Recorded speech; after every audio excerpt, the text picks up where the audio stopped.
Assalamualaikum warahmatullahi wabarakatuh. Perkenalkan, nama saya Febrianto, NPM 18640293, Fakultas Teknik, Program Studi Teknik Sipil, Universitas Islam Kalimantan Muhammad Arsyad Al-Banjari. Di sini saya akan menjelaskan tentang pemeliharaan pembangunan pada teknologi pasang surut, mata kuliah pengairan pasang surut, dosen pengajar Bapak Adi Surya STMT. Pemeliharaan pembangunan pada teknologi pasang surut. Pengertian: operasi dan pemeliharaan jaringan reklamasi rawa pasang surut adalah serangkaian upaya pengaturan air pada jaringan reklamasi rawa pasang surut, termasuk pembuangannya dan upaya menjaga serta mengamankannya jaringan reklamasi rawa pasang surut agar selalu dapat berfungsi dengan baik.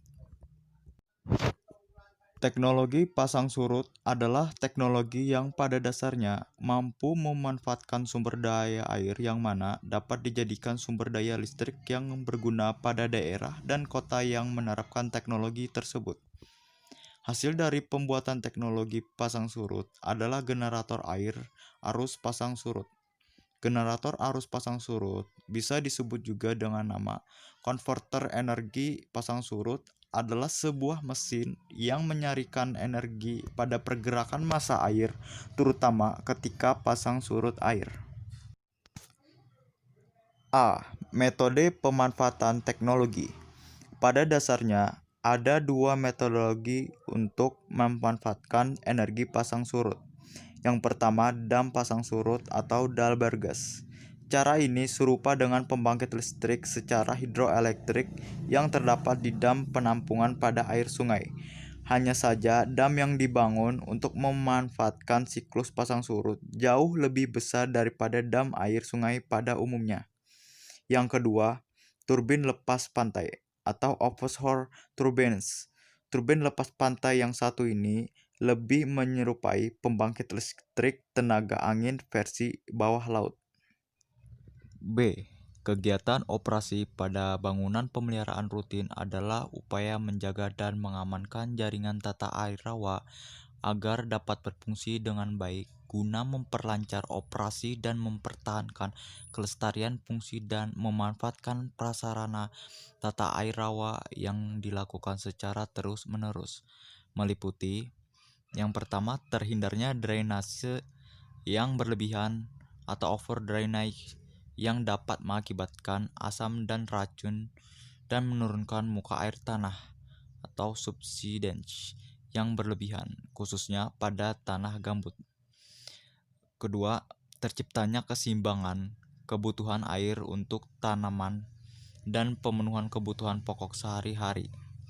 Yang ketiga, terhindarnya pengaruh air asin agar tidak terkena tanaman dan penerima manfaat. Yang keempat, terlaksananya pengaturan navigasi. Dan yang terakhir, terhindar dari erosi atau longsor dari tebing guna agar bangunan di sekitar lebih aman dan efisien. C. Saluran pemeliharaan pemotongan rumput di tanggul atau berm pada tanggul pengaman, saluran primer, sekunder, dan saluran tersier. Yang pertama, pembersihan saluran (kotoran dan tumbuhan air) pada saluran sekunder, primer, dan saluran tersier. Yang kedua, pemeliharaan tanggul pada tanggul pengaman, saluran sekunder, primer, dan saluran tersier. Yang ketiga, pemeliharaan bangunan air pembersihan, pelumasan, dan pengecatan.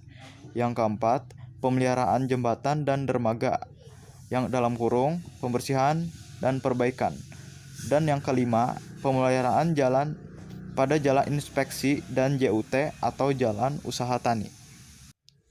Kesimpulan yang dapat saya sampaikan, pemanfaatan teknologi pasang surut adalah upaya pemanfaatan sumber daya air dan pemeliharaannya guna meningkatkan kestabilitasan bangunan dan menjaga suatu rawa dari kerusakan untuk menjadikannya platform atau wadah pemanfaatan sumber daya air untuk keberlangsungan hidup manusia dan alam.